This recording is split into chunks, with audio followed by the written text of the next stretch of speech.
It's 2022. Diablo 4 release date has just been announced, and you want to go through the entire storyline and lore of Diablo. Is the original Diablo 1 from 1996 worth your time and money? Short answer is no. Long answer, keep watching to find out my opinion and review of the original Diablo 1.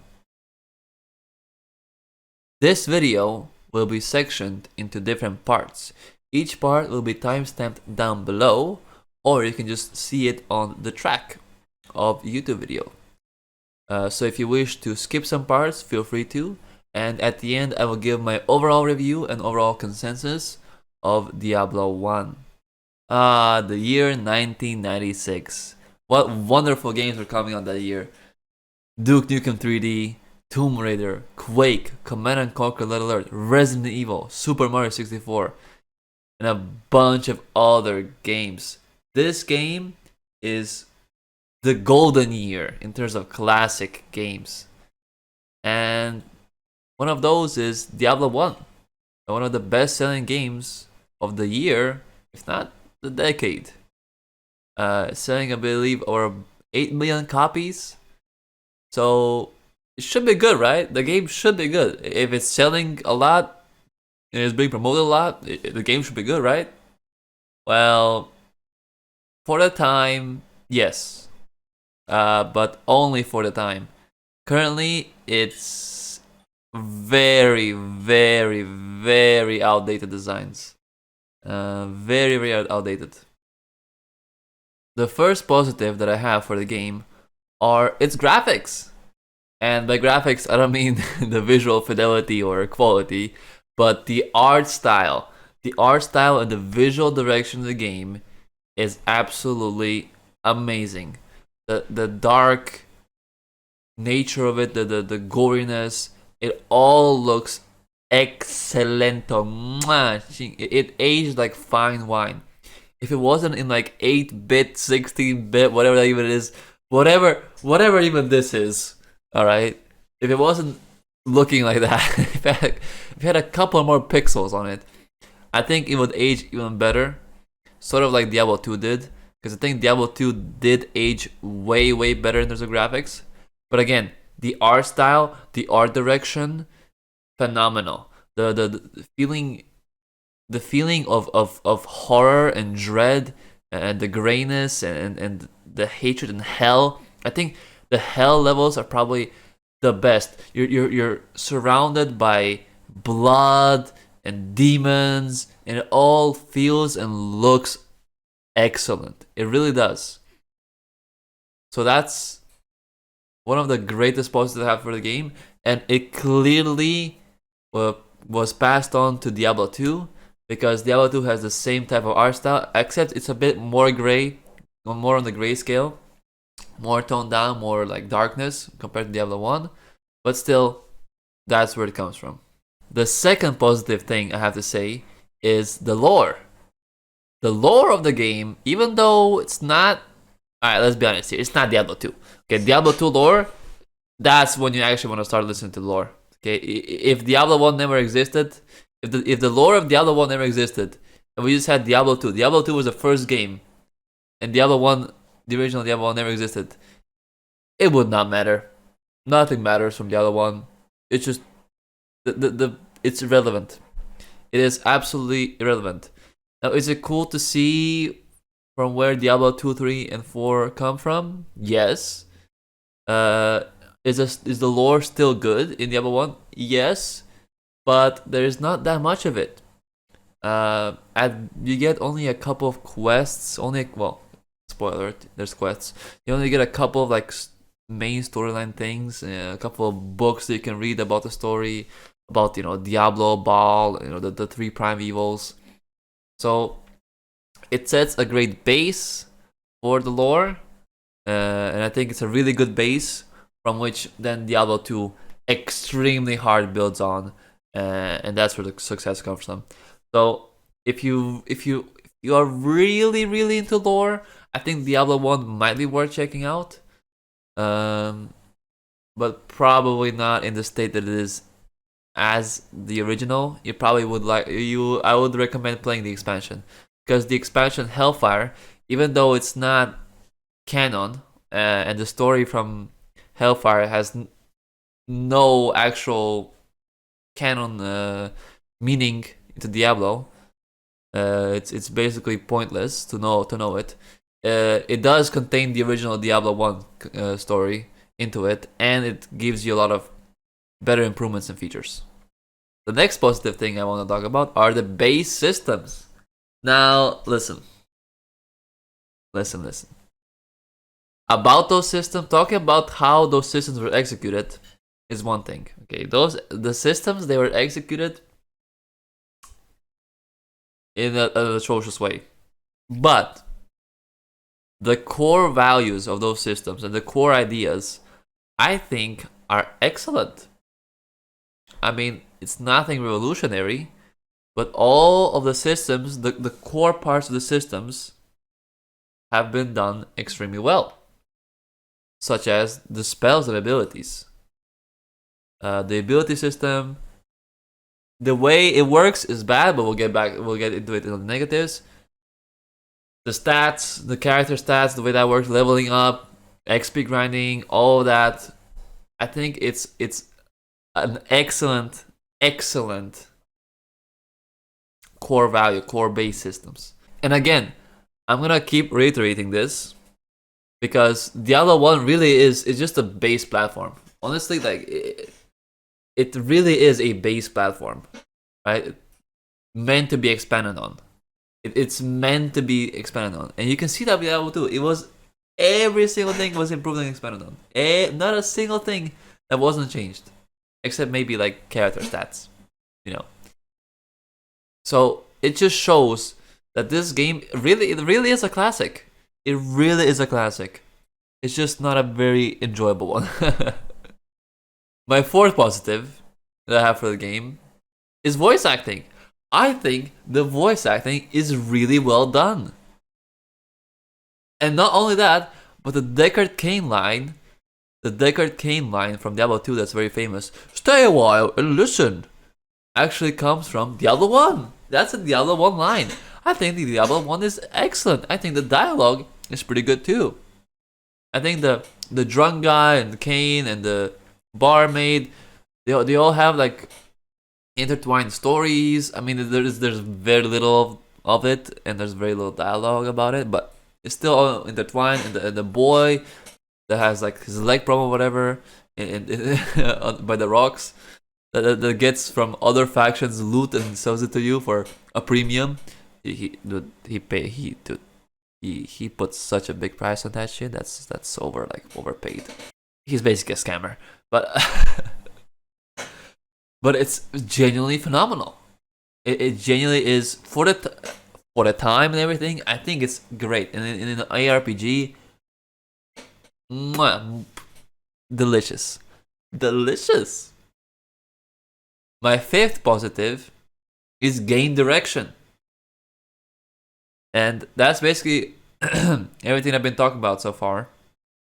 With the way that it was built, it just looks like it was meant to be improved on more and more and more, but it never was, except with Hellfire. But Hellfire is not a part of the Blizzard Diablo games, right? Hellfire was made by another studio, and it was in the end approved by Diablo, like, okay, sure, you can make this, whatever. But it's not actually a Blizzard Diablo game. And then the thinking, the ideas, again, all the base systems, the lore, the art style, the entire game direction, huge positive, revolutionary, and game changing. Those would be all of the positives. So the first negative, and a very major one, because this is a huge thing in Diablo games nowadays, and that's replayability. The game is very non-replayable. With one character, there is basically zero replayability. There is no endgame. There is just no endgame. You beat Diablo, and that's it. The game is over. Bye-bye, GG, game over, see ya, bye. There's no going back and doing like dungeons or levels, because the way the game is built, is it has linear progression, which is again another negative. The progression, but the progression. The way it works is you have 16 levels. In between them, you have a couple quests, and you just keep going down level 1, level 2, level 3, level 4, level 5, level 6, level 7, so level 16, and you kill Diablo. And in between, you have a couple of bosses. Like, I think it was like 4 bosses in between. 4 bosses in between. And then the big final boss of Diablo at level 16. And that's it. You can go back to the levels before, but everything is already cleared. Once you clear it, you're done. You clear the level once, and that's it. You can't reset it. There's no way of resetting levels. There's no way of resetting your like game plus or anything like that. The only progression there is hey, go from 1 to 6, from level 1 to level 16, and I mean zone levels, not character level. But also character level is also limited. You can only get up to like, what is it, 25 or something? Because after that, there's nothing to kill after. There's literally nothing to kill. You're done with the game. It only takes like 5 or 6 hours to beat the game. It took me around 9 because I was trolling with the first boss, but that's pointless. If you want to see that, you can check it out on my second channel. But yeah, all of this brings me to repetitiveness, absolute repetition. The way the game is built, it's built into like 4, I guess you call it chapters, but it's not really chapters. It's just like level settings, right? The first one is in the cathedral, which is from level 1 to 4. You are in the cathedral, and that has its own visuals. But 1, 2, 3, 4 are basically all of those levels just look the same. They're just, I'm not even sure if they're randomly generated. I have no idea if they're randomly generated. I think they are, but because most of the time the stairs to go down into the next level are usually right next to the other stairs. So you can just, down here, down here, down here, down here. Okay. You can just skip half of the levels if you want to, which I didn't. I went and full cleared everything, but you can just skip most of it. No problem. Just skip everything. Just go down, whatever. Just get more XP or something. I don't know. The second part is the catacombs from level 5 to 8. Then it's the caves from 9 to 12, and then it's hell from 13 to 16. So think about this for a second. You have only 4 different visual designs for your entire game. Your entire game is set in 4 different set pieces: cathedral, catacombs, caves, hell. And there's not that much RNG variety. And each setting only has like 3 unique mobs. They're not even that unique because some of them repeat throughout settings. So some are not even unique for that setting. Yeah, there's not much to really uniqueness about the entire game. In 6 hours, you experience 10 different mobs, 11 plus the 4 bosses. Not that good. The next negative we have is the difficulty scaling. Oh, the difficulty scaling. Ooh, okay. The first boss in this game is actually the hardest boss in the game. And the last boss in the game is actually one of the easiest bosses in the game. Let that sink in. The final boss, one of the prime evils, the Lord of Hell, destruction, and everything, Diablo. Then he's one of the easiest bosses in the game. Excuse me? What? Hello? Do we know what difficulty is? Do we know that with higher levels there's supposed to be higher difficulty and not just annoyance? That's also the thing. The mobs don't get harder. They just become immune. They become immune to lightning and fire. So if you have a fire build or a lightning build, you're doing 0 damage. Can you change that? Not really, because the shops are very shitty. which is again another negative, the shop. Why is there like 2 shops? And why is one of them on the other side of the map where I have to walk? There's no running in this game. You have to walk to the shop from one part of the map all the way to the other to buy a mana potion. Yeah, not a good design.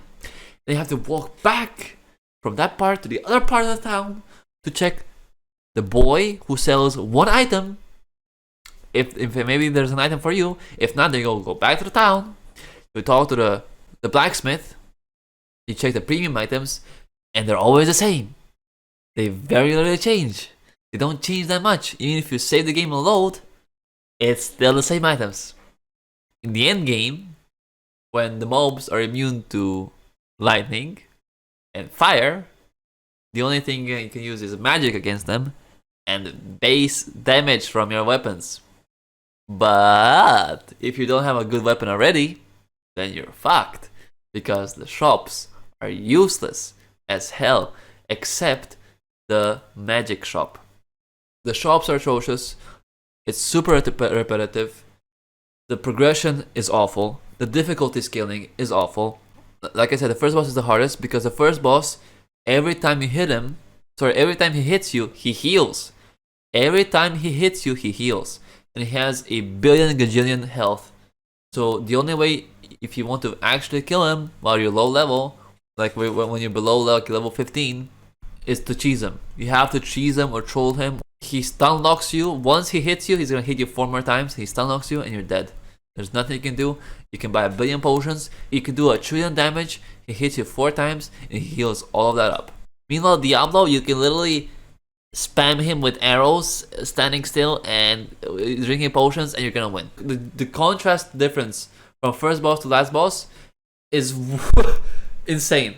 Absolute insanity. One boss, I can stand still and just hit him with a sword or shoot arrows and drink potions. The other boss, which is the first boss, I have to make up these fucking giant ass 300 IQ tactics to only kill him, just to be able to kill him. There's no running. There is no running in this game. You know how in Diablo 2 there's running and stamina, and how you run in Diablo 3. There's no running in this game. You walk everywhere, and this is one of the most time-wasting, tedious, sluggish things you could do. Things that are in this game. It's the walking. It kills the entire gameplay flow. It kills everything. The next problem, which is also intertwined with the shop, is the lack of gear variety and gear expression. Due to you not being able to get that much gear, there's not really any gear expression. And all of the gear is very the same. There's very few items in the game. There's very few items in general in the game that are not magic. So, leads me to my next negative: lack of meaningful choice and a singular playstyle. You are forced into using magic and staffs. You are forced to put all your character points into magic and only use magic and only use mana potions, because the regular non-magic items are absolutely useless. So the only thing you can do is use magic. That's the only thing you can do. How is this a good idea? Hey, let's give them like 5 different swords, but let's give them 1 billion staffs, 1 billion magic abilities. And they give you 1 billion abilities, but 80% abilities you can't even use because they're lightning or fire, but they're immune to lightning and fire. So what's the point of having them in the game? If the mobs are immune to all of that, what's the point of having them in the game? Why is it in the game then, if you're just gonna make it irrelevant? On top of that, there's no role identity. Why? Because everyone just plays magic. If you're a warrior, if you're a rogue, if you're a mage, you just go play magic. You just go play magic. I'm not talking about Magic the Gathering. I'm talking about magic in the game. The stat magic and the magic abilities. And the magic staffs. Because all other playstyles are atrocious. Everything else, all other gear is atrocious. It sucks. It's terrible. The game feels tedious. There's no hotkeys. You cannot change your hotkeys. It just feels sluggish. There's no Blizzard support. Blizzard does not care about Diablo 1, unlike they care about Diablo 2. They're never gonna remaster it. They're never gonna remake it. It's just a dead game. You can't even buy it on Battle.net. You can only buy it from GOG.com, which tells you everything. That's how much they don't care about it. The game is also very clunky, very, again, sluggish, clunky, tedious. A shit ton of bugs. So there's a bunch of bugs, a bunch of weird things happening. I mean, it's not like Cyberpunk 2077 buggy. It won't hinder your experience that much, but there are a lot of bugs in the game, right? It's not something that will ruin your gameplay or ruin your game, but there are a lot of them, okay? Just keep that in mind. And the way the whole story progression works is with the quests. The same way you have quests in Diablo 2, you have quests here, but the only quest you get is like, hey, man, you see this guy over there? That's a pretty bad dude. Go kill him. Oh, you killed him? Oh, well, hey, thanks, bro. Here's an item. That's useless. That's basically it. Oh, you just defeated Lazarus, the priest who summoned Diablo back, and he's sacrificing children to make Diablo better, to make Diablo stronger. Here's a cloak that has awful stats. It's actually worse than the item you have already. Thank you. Another negative: uniques do not feel special. Okay, the entire game I had a crown. The unique of the crown was lifesteal. I don't think I ever noticed the lifesteal in all my entire game. 2 seconds after I read that, I forgot I even lifestealed, because it doesn't do shit. The uniques don't do anything. They're just stat sticks. If the stats are good, hey, epic. If not, unlucky. If you're playing a wizard, if you're playing a mage, a wizard, or whatever it's called, if you're playing a rogue, if you're playing a warrior, you get the same uniques, you get the same items. There's no raw identity. There's nothing. There's absolutely nothing. Lack of gear variety. There's no gear expression. There's lack of meaningful choice because you're forced into, again, what choices you make. There's lack of balance. Magic is way overtuned. Some mobs are just immunities to everything. It's like, okay, I guess I'll just die. Very clunky, buggy. Difficulty scaling is completely broken. The progression is bad. Very repetitive, with no replayability. There's no running, you have to walk everywhere. It feels sluggish, there's no way to change your hotkeys. There's no Blizzard support. The in-game information is also terrible. The game gives you basically no tutorials. It just drops you in, hey, go. There it is, here's the game, go. So there's no hand-holding, not a single bit of hand-holding. Which is kind of similar to Diablo 2, but Diablo 2 hand-holds you through progression, because you start with a cave, you know, hey, go outside, find this cave. That's how you teach the player the game. Diablo 1, first quest, hardest boss in the game, and the people are gonna quit, because hey, I can't even kill this first boss, it's impossible. Why would they keep playing? Like, something to help the player to understand the game, but there's none of that. And the UI is so outdated. Bad. It's bad. It is bad. There might as well not be a UI. Honestly, if the game had no UI, I think I would enjoy the same. If I had to guess what if I had to guess what ability I was using, it wouldn't even matter, because most of my abilities are useless because they're immune to fire and magic. Ha! And the town layout, the layout of the main hub, the main town is atrocious. I already said. You have one shop is on the completely right side of the map, the other is on the completely left side of the map. You're gonna need both, and you're gonna have to walk all the way. All the way, boy, all the way. Time for the consensus. My overall opinion is, don't play this game. Skip it. And if you're going to play it with the Diablo 1 Hellfire DLC. Do not play the base game. The base game, it's not worth your time. It's not worth your €10. It's not worth your time. It's not worth anything right now. And that's one of the reasons why Blizzard doesn't support it. And if they did remake it, it would just be Diablo 2 Lite at best. It would just be a lighter version a light version of Diablo 2 at best. So just play Diablo 2. You won't miss out on anything by skipping Diablo 1. You won't miss out on any lore. Start from Diablo 2 and continue on from there, and you'll be good. These have been my thoughts, opinions, and review. If I had to give Diablo 1 a score from 0 to 10, with 10 being the best, 5 being average, and 0 being the worst, I'll probably give it a 4.7. Yes, I think it's a slightly below average game.